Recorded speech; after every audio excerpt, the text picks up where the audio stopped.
And I basically realized it was a cookie cutter process. And I started essentially creating these law firms, um, setting up the lead generation and the client generation.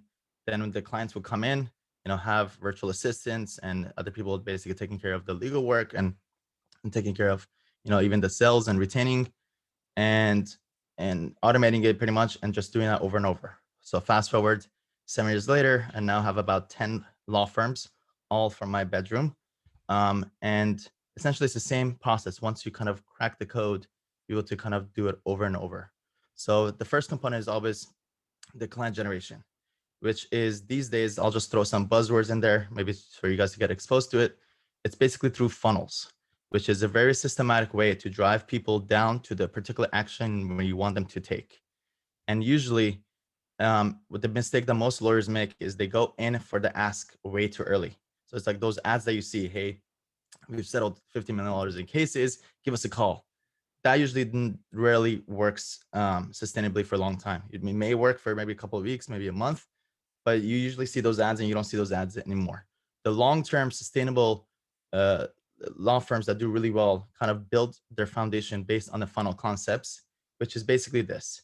The very first thing you always want to do inside the funnel is to capture your prospect's contact information, which is usually their email address. Sometimes their name, email, and their phone number, but usually for the most part, email address. Once you do that, the next step is nurturing. You got to build a relationship with these people. There's only two ways to nurture people. The best way is through video, and the second best way is through automated emails. So once they come enter your funnel, quote unquote, they'll right away they'll see a video from you. It's the same way that somebody walks into your office and you kind of have to pitch them your service. You say, hey, Bob, I know you have this problem. Well, I have the solution for you. Here's all the people that I've helped in the past, and here's what I want you to do next. And you invite them to basically do a scheduled booking with you. Along with that, some people will take action, most don't. So what you do is you have automated emails with Zapier. You'll be able to use Zapier and ActiveCampaign to send automated emails to push them back to that video or push them back to basically set up those meetings with you. And then when you send people, you're basically always sending people towards that direction. And your scheduled bookings, when you have the calls with your prospects, that's where you do the sales. So all the sales conversation they usually have on the front, that's when you do it. And then that part, once they talk to you, then they still need to be nurtured. That's where you have more videos and more emails, and you basically get them to for you to retain them or to pay for the service. That's basically, a short summary of what a funnel is. Second part, automation. Great, you got the client. And let's just say this works out great, but you're not gonna have one or two. You're gonna all of a sudden you're gonna get 10 clients a week, and then next week, more. So there's only two ways to be able to do this. And now let me segue into the presentation. I did a training, a free 15-minute video about how to use Zapier, and I'll share you guys all the links and you guys could watch it in depth. I'll try to keep it simple because Zapier is, out of all the things that I do teach, it is the most complex to try to explain and to learn. So just try to understand the concepts first. And then over time, it's one of those things where you just understand the concepts, and over time, your mind will start thinking about, wait, I could probably automate this. I could probably automate this. Even to this day, even though I've been using Zapier for 5 years now, there's like new things that I come up with. So don't try to understand exactly how to do it. Don't worry about the technicalities of it. Just understand the concepts behind it. All right, so 3 ways to automate your law firm with Zapier in under 15 minutes. So what I teach inside of Legal Funnel is that delegation is using people to replace you. Automation is using online tools to replace you, okay? These concepts came to me. My kind of breakthrough was when I read this amazing book by Tim Ferriss. If you guys haven't read this book, I highly recommend it. Called 4-Hour Workweek, where it exposed me to 3 key principles. The first one was the whole virtual model, which as soon as I learned about this 6 years ago, I'm like, this is amazing. I don't want to walk into an office. I want to be able to work anytime I want. So, this, even though since a year ago, we all got forced to basically work from home, I kind of had this kind of foresight that no, this is a much better, leaner, more efficient model to run your law firm at. So, I was using Zoom since 5 years ago. I was using, using all these things that we're all using now. I could tell you it's much better. It's much more, again, leaner, more efficient, just better, more scalable, all that stuff. The second principle is automation, where essentially things are running on its own. Think of it like an e-commerce business. When somebody buys something, the e-commerce owner isn't going to come and package the ship. There's going to be some drop shipping. There's going to be some automation time behind there where it's running on its own. And the third part is scalable. All scalable it means is that you grow without doing more work. Okay, so that means the practical example is like you create one video that you could send to 20 prospects. That's very scalable. But you having a coffee meeting with one prospect is not scalable. So when I learned this, I avoided all phone calls, direct phone calls. I avoided all coffee meetings. Instead, I focused my attention. How can I create one video and get it out to 20 of my prospects?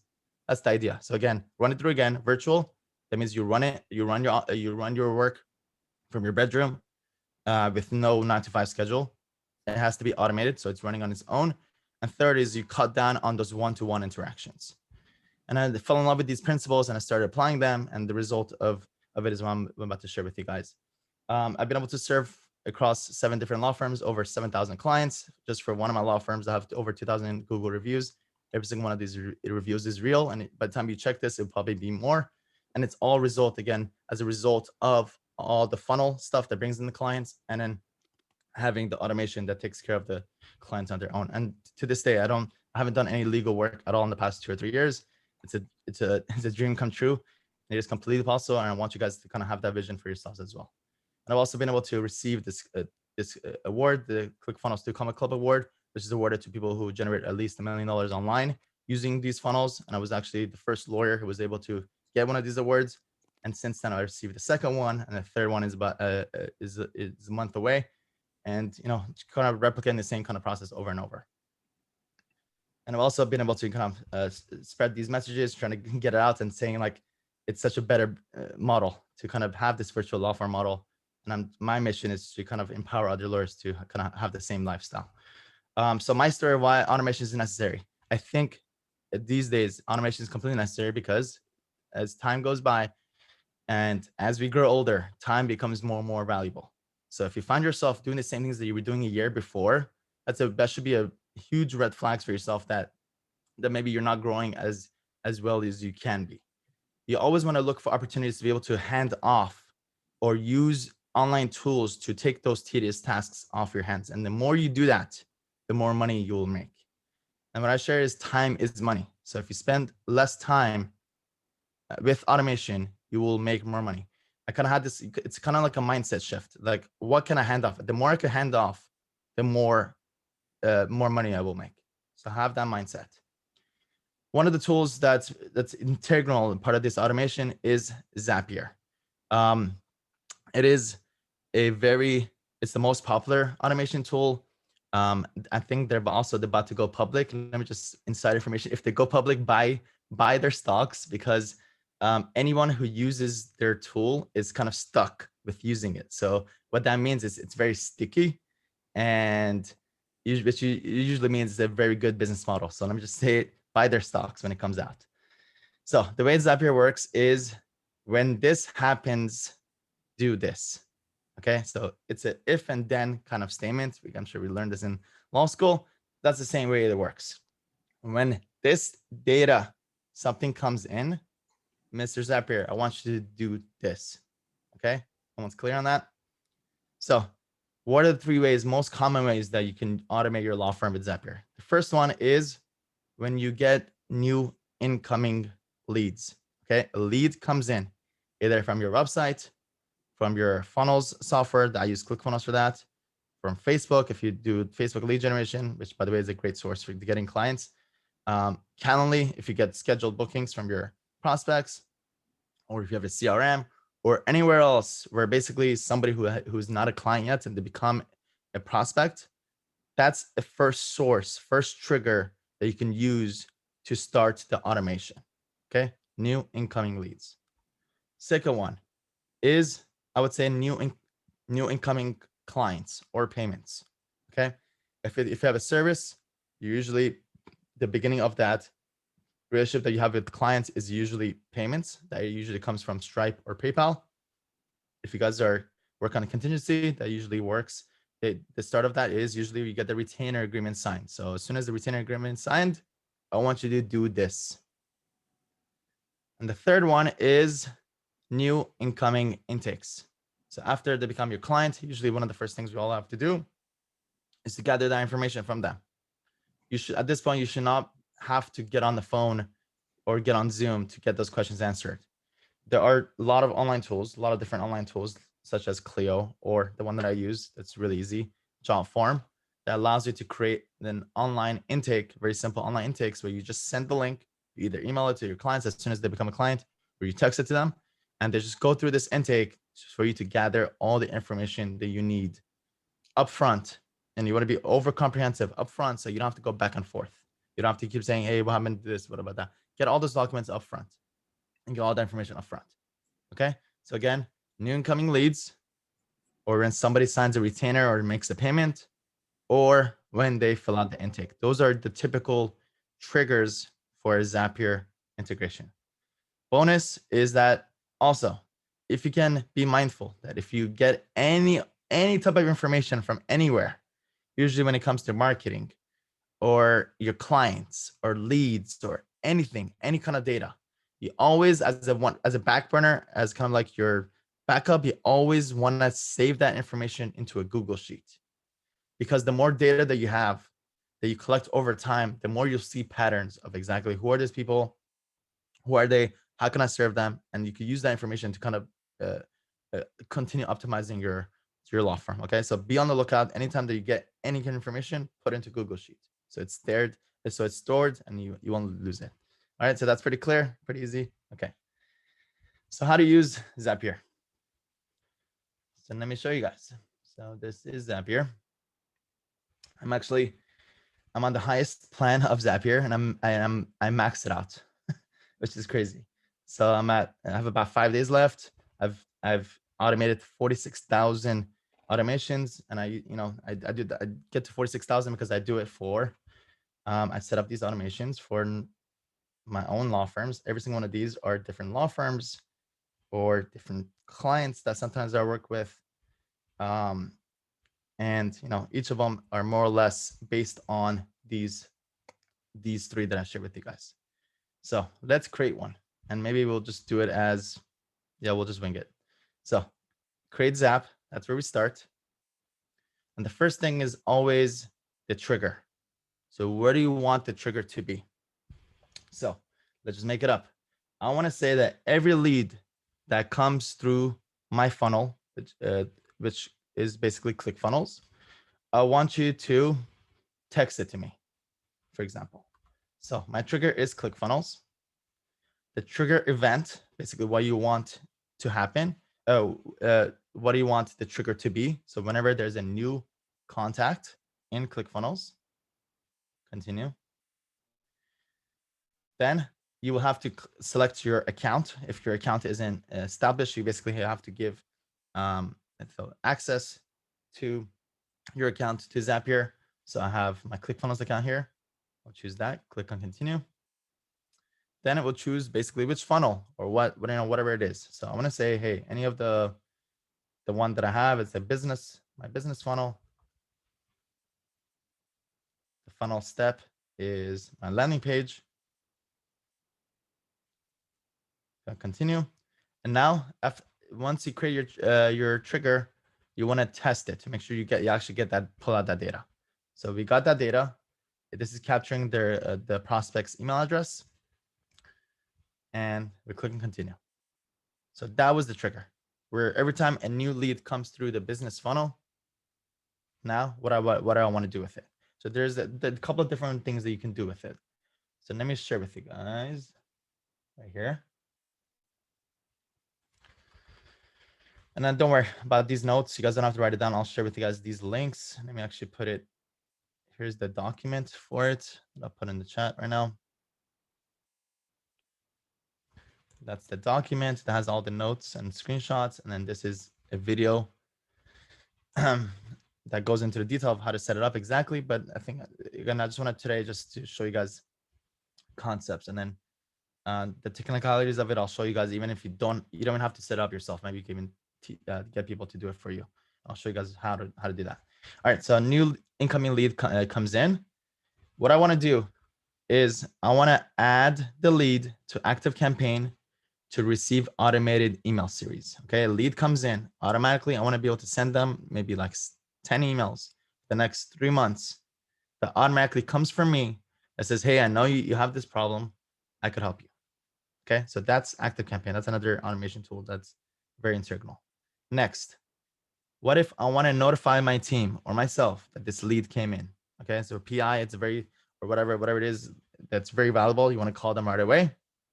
Then using Twilio, and you have to kind of set things up in Twilio first to get that phone number in Twilio. Once you get the phone number, then you can use Twilio to text the lead notification, text it to your phone to say, hey, this lead just came in. Other things you could do is you could text the lead. If you collect their phone number somewhere, through the funnel, through the website, whatever, you could also use Ring Central or Sales Message to text the lead. So right here, when you select an action, you're going to select Ring Central, for example. And you're going to go through the motion. Okay, so what I want to do, I want to send the text. Which account? I'll just say this account. And from what phone number? So again, all these things are relevant for that tool. So this one, I want it to be from this phone number. Okay, now the question is to what phone number?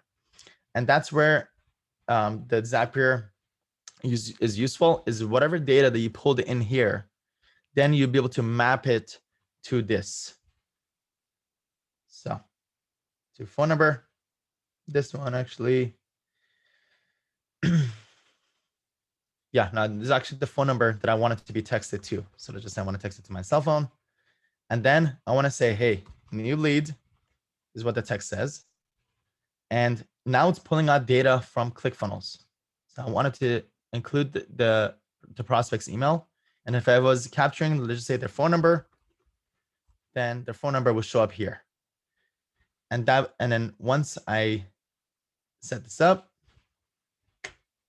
I'll be able to kind of test the trigger. And it should come in. Yep, new lead. I don't know if you guys will be able to see it in the camera, but new lead pretty much got triggered and it came in. Okay. And then next thing I want to do is I also want to add the sheet to Google Sheet. So a good way to keep track of your leads, simple way, is just to add them into a Google Sheet. Even though I'm tech savvy and all this stuff, I still use Google Sheets as my main CRM. It works. It's great. It's all in one place. Anybody can use it. It's not clunky. It's simple, straightforward. So for all you guys from now on, if you guys don't keep track of your clients, make sure to keep track of them. If you don't, just keep track of them in Google Sheet. I keep track of them there, and I create columns where I basically tell my team, hey, when this lead comes in, I want you to do this. And when you do this, then update the lead statuses to say, yeah, I reached out to them and all this stuff. So that's that. Next, new incoming payments either come from Stripe or PayPal, or if you get, let's say, a DocuSign, your retainer agreement signed, then you want to maybe send a message inside your Slack, which is basically your internal team communication tool, to notify your team, hey, this retainer got signed, or this payment just came through. Go ahead and start the process. Or you could text it to somebody, or you could add that information to Google Sheet, or whatever. You could take that data and maybe add it to a PDF with PDF makers. So many different things you could do with it. Next one, a new incoming intake comes in either from Clio or Jotform or from wherever. Then you connect it to PDF software to fill out the PDF. You could send a Slack message. You could text it or do whatever you want with it. So the idea is, again, you're taking whatever data comes in. What do you want to do with it now, so that you don't have to do that? Okay, it's tedious stuff. And again, don't forget to always add that into Google Sheet. So the two links that I shared with you guys, is I would recommend all you guys to watch that one. The second link that kind of goes into actually shows it. It's a little bit tedious, but again, just first think about what do I want to automate, come up with that. Then all you do is just mess around with it. You set up your trigger, and I think it should be pretty self-explanatory as you're going through the steps of, okay, what I have to do. The important part, the only confusing part, now that I think about it, is just this mapping idea. Okay, so whatever data that you have here, you map it to here. So you're pulling out, oh, I want the email address here. So here I'm going to say email is this, phone number is, you'll be able to search for it, phone. You say it, and this is maybe the name. Okay, that's like, this is probably the hardest concept, as long as you're just mapping it. And that's it, pretty much. That's Zapier. I would just say go down this list. You guys, the first link I gave you guys, it's here. Let me just show you guys. All this is here. Kind of see, what you're able to do is go to file, make a copy for yourself, and then be able to make your own changes. Write around it, write your own ideas, and then if you scroll down, you'll see kind of there's screenshots of me kind of showing you guys how I mapped it, etc. If you guys do get confused. Any questions before I move on to other useful stuff?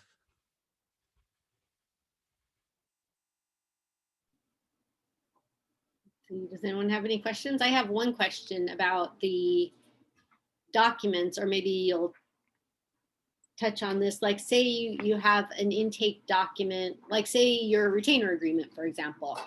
Do you have that retainer agreement so that it instantly sends to them and then they can instantly send back, or like other intake documents? So what's the trigger?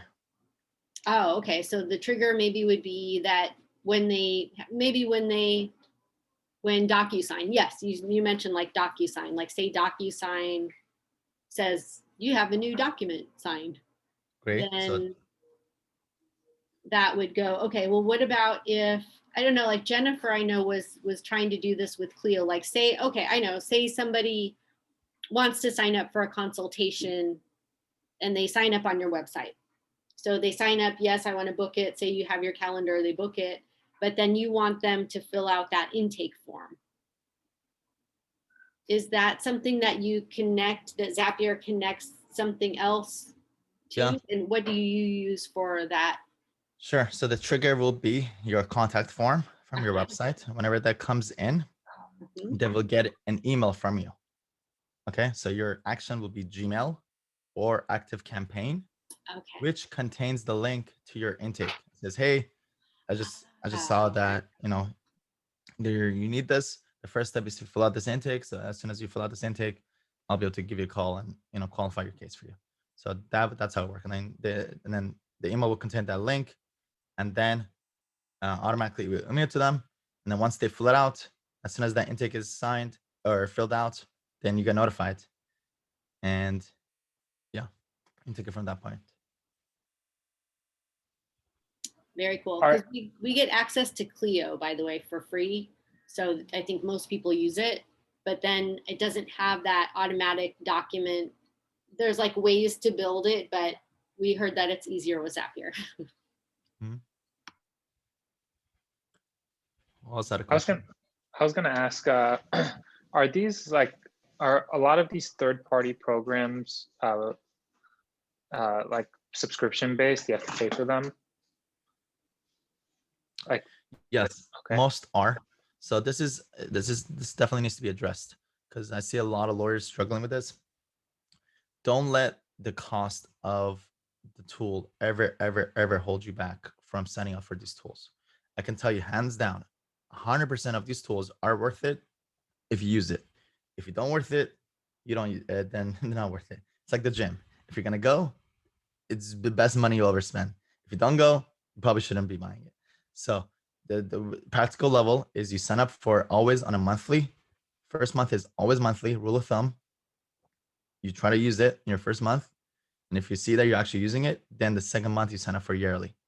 And I can tell you, from using 100 tools, I've never ever lost money from a tool that I've used. So as long as you use it, it's great. The value of these software SaaS is they're able to bring down the cost because it's a scalable product. It's a scalable thing because they already created the software. So it doesn't cost them more to bring on another user. But the value is so significant. That's why, Netflix subscription is $12 for unlimited movies. Like, what? That doesn't make sense. It's the same thing. So yes, just sign up. Like, pretend like it's free. Give yourself like $500 a month, free unlimited Disney Pass for yourself to be able to sign up for any tool. As long as you use it, just go for it. Any other questions? I have a lot more I could share with you. I had a quick question. Excuse me. Are there any issues with just screening or sort of vetting clients? I mean, what if you get the client from hell that sort of signs the agreement, pays you, and now you got this, you know, you're in this relationship and you find out after the fact, like, oh my God, if I had screened or talked to this individual, there's a good chance I wouldn't have signed them up. So I just wanted your thoughts on those type of issues. Sure. So you Thank always be able to qualify them before you talk to them. So the way that I qualify my leads is in my Calendly meetings, I ask very specific qualifying questions. What's the problem you're having? How soon do you need this? Are you looking to use the lawyer to do this? So that's where you're able to qualify them. And then a lot of lawyers don't realize they could cancel meetings. I don't understand. You don't have to take on meetings with everyone you get. You review their answers, and if it doesn't match with your style, cancel it and be like, I'm sorry, I can't help you. Or maybe give them a source, give them a source for them to, be able to review. So that's one place. Second is that's where you do your comprehensive intake kind of gathering up front. From that, I guess you still have a decision to make. You don't have to take on any clients that you don't want. So yeah, take advantage of it. All right. So what else could you automate? The one that it's really, really a big one that takes most of our time is emails. Who spends more than 3 hours a day answering emails? Yeah. Okay. I used to go from answering emails for 8 or 9 hours a day to not answering emails on average 15 minutes a day. And sometimes I don't even check my emails. Maybe I check it once every 2 days at this point. So how do you do it? So first of all, it is possible. It's completely possible. You just have to work on it. And the way to work on it is, one is you got to structure your email inbox. I'm about to show my email so you guys could see how structured everything is. So first is these labels on the left side that you have to create for yourself. You kind of have to create the structure of like, what divisions are there? What are the different types of emails that I get? I could send you guys a screenshot of these to get, or just go through it, billing, calendar stuff, calls, different things, whatever it is. So that's first, you create these labels. Next is you create rules, which is basically how you tell Gmail, hey, every time there's an email that comes from this person, or every time an email has this subject line, or if this email mentions these words, this is what I want you to do with it. Okay. So let's just say every time I get an email from bob@aol.com, what you do is you click on this upside down little carrot, click on that. This is where you kind of create the parameter. So there's 3 parameters that I use, again, from, or if the subject line says a certain thing, let's just say it contains the word billing, or if the email mentions the word billing. Okay, so I create the parameter based on that. Then I click on the create filter. And now you tell Gmail what you want to do with it. So the first thing I always do is I skip the inbox. I don't want it to be in my main thing. I want it to automatically go to that label that I created. So one of these labels. So label as billing and never send it to spam. And I create the filter. And I do this over and over and over. It's not just like one time that I sit there, create these rules. As I'm getting emails, if I know I'm going to get an email like this again in the future, right then and then, within like 5 seconds, I go create this rule. And now I probably have like, I don't know how many rules I have now, 500 of these rules that I built over time. And automatically, it basically sorts out the emails. And then when you have virtual assistants or employees or whatever, then be able to create rules for them. Hey, every email that comes under, calls, that I want you to do this with it. Every email that says, Google lead, do that with it. So that's how you kind of create the structure and then give instructions to your team to handle. That's one aspect of it. Second is there's this cool little tool called Mixmax. I kind of came to this problem where I would repeat, I was copy and pasting the same things over and over. I basically had, I'm sure all of us have these documents that have, one central place where you're copy and pasting stuff. Do you guys do that? You have one place. Okay. So I, 6 years ago, I kind of fell into this tool called Atext, where it allows you, it's called basically a text expander, where you'll be able to kind of create codes to yourself that says, hey, every time that I type out semicolon EIN1, go ahead and automatically type that out. So this is good. This worked for me for like a year or two. And then until I got exposed to this even better tool called Mixmax, which allows you to create those templates, which I just showed you guys, which is basically that, just saved text. But even better is allows you to create sequences with it. So what is sequence? Sequence is just a series of emails that every time somebody emails me, which is usually a prospect or anybody else where I want a reply, I always have a rule of thumb to send sequences so that I could automatically follow up with them without me needing to follow up with them manually. And I kind of, again, came from a problem where I was getting all these leads, but by the time it was Wednesday, I have to go back to all the Monday leads and email them again. I'm like, why am I doing this over and over? This is so annoying. So that kind of resolved that situation. So instead, let's just say somebody emails me and says, I need an EIN. I have a sequence for that. Kind of explains, okay, I know you need an EIN. It's a little cool little video that goes in there. I can show you guys about that later. And then I have the first email, and then the second email that says if email 1 is not replied to in 1 weekday, go ahead and send them this second email. Great. If that email is not responded back to you in 1 weekday after that, go ahead and show them some of my reviews. If that email is not replied back to you in 2 weekdays, go ahead and send them this short, kind of personalized looking email. If that email is not replied back to, get a little bit more aggressive. And if that one email is not replied back to 7 days after, give them your all, give them everything, give them all the questions you need answered, and let them kind of sort it out whenever they're ready. So pretty much over time, created all these sequences, created these labels, created these rules, and then basically taught my team, gave instructions. Hey, every time somebody needs this, go ahead and send this sequence.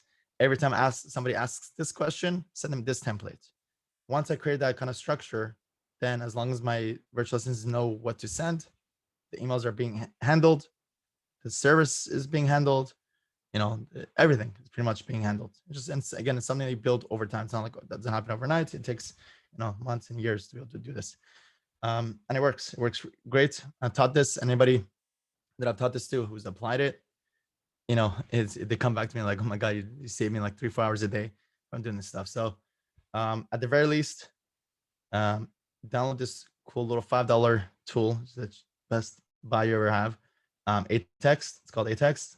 And then even better, the tool is called Mixmax, Mixmax.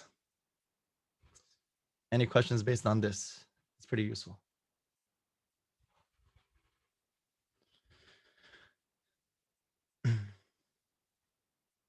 Any questions? I have more. Just have to have enough voice to be able to do it.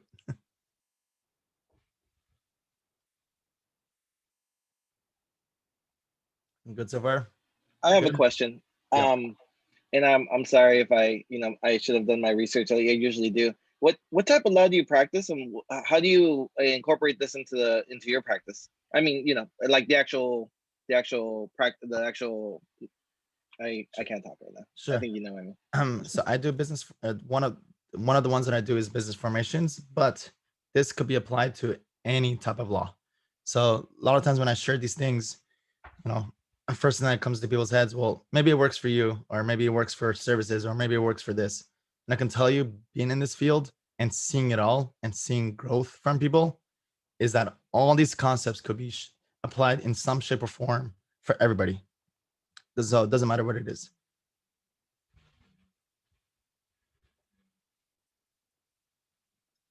Any other As questions? a follow-up to that question, the firms that you set these things up for, about how many clients do they serve, and do you know the size and how many attorneys they have? I usually set up their funnels so they start getting leads. And sounds weird, but anybody that I work with, like let's say 50 to 80% of their workload comes from my systems. And then I would say it's high. It starts off with like 30 clients a month and it grows from that. So I have some clients who get up to like 100, 150 clients a month through the systems.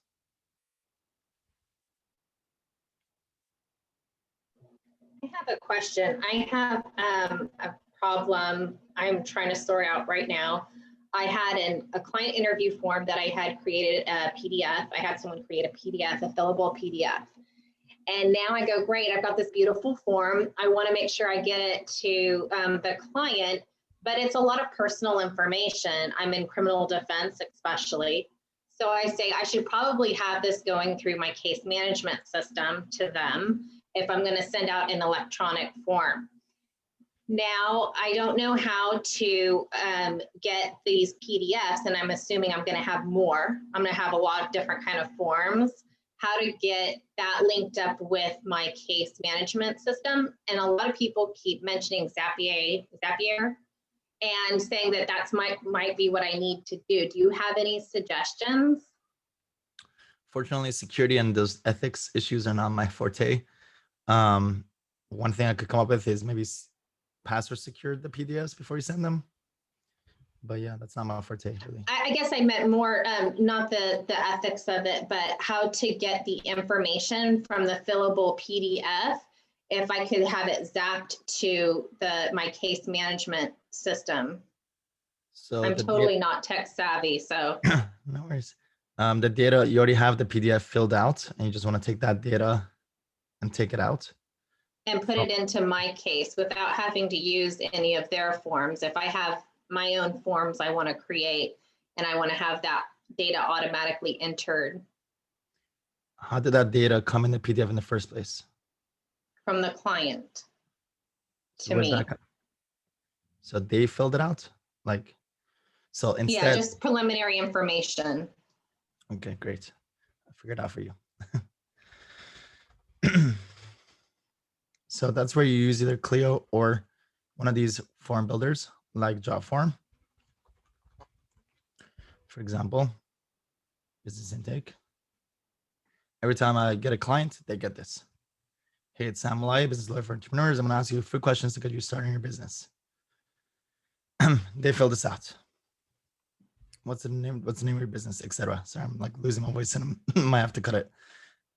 But this information will now be added to wherever, like basically using Zapier.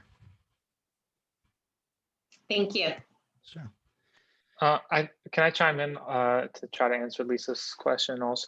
I think my case, I also use my case right now. I'm going to switch to Clio though, but I think my case, you can, there's a feature where you can create a document for your firm, and then you can probably, I haven't done it myself, but this is how I imagine it works. Similar to Clio probably has this feature also where you can just generate that document. So you'll have like your intake sheet, let's say, and then you can just send that intake sheet to your client, to the client or the potential client. And then when they fill out that intake sheet, it will populate your like client profile in my case. Does that make sense? I think my case has that feature. I haven't fully looked into it, but I've noticed it.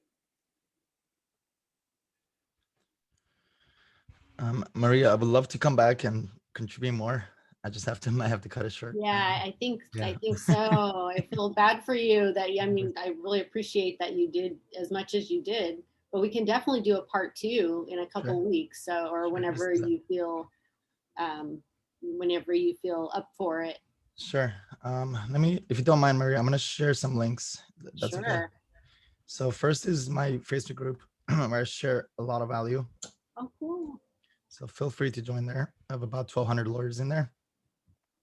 Second is, because they're kind of interested in these kind of topics, growing automating, scaling virtual law firms. Essentially, there's a lot more. I have so much more I could share with you guys. That is my website is legalfunnel.com. Do it with positivity, no desperation. Everything's just from giving, pure giving, and helping you guys out. So I'd love to come back when I have more voice and share more with you guys. Yes, no, I mean, you packed a lot in, definitely more than I could have. But thank you so much. And I will share everything that's in the chat. I'll email it out to everyone, and I'll CC you and everyone who's here. So yeah, and then I'll make the recording available too. And then next time we'll do a part 2. Sounds good. Sounds good, guys. Yeah. Thank you for having me. Thank you so much. Bye. Get some Bye. rest. Enjoy Thank your you. baby. Thank you. Talk to you guys. Thanks, Sam. Bye. Okay, that was cool. So, okay, I'm going to share this chat with everyone. And yeah, there's a lot. I'm going to check out those sequences. So very cool. All right. Guess I'll see you all later unless anyone has any other questions. Did you send out a link for one-on-ones? Not yet, no, but I will. Okay, I just wanted to make sure I didn't miss anything. I know, no, I will do that today. All right, just wanted to make sure I didn't miss anything. Oh, thank you. Yeah, I know you've been buried, but yes, I'm really looking forward to the one-on-one with you because I know you've been doing so much. So I forgot to tell you that I got a compliment from one of the folks that I gave a consultation to in the Lawyers in the Library. That made my week last week. I was like, awesome. So cool. Okay, yeah, and your pro bono hours I'll need to get to. Yeah, yeah.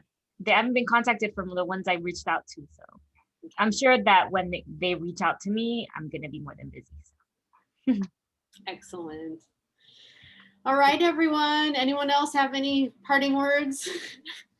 I want to ask Jennifer if I can call her for a couple minutes. Do you have time to chat for a few minutes right now?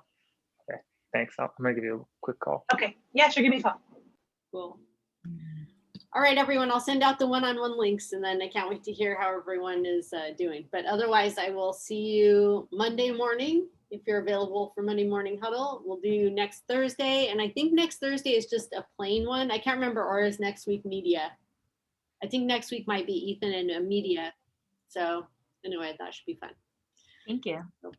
Okay. All right. Well, everyone get some rest. It sounds like that's the one thing everyone has in common this week. And don't forget to spring forward, right? Our clocks.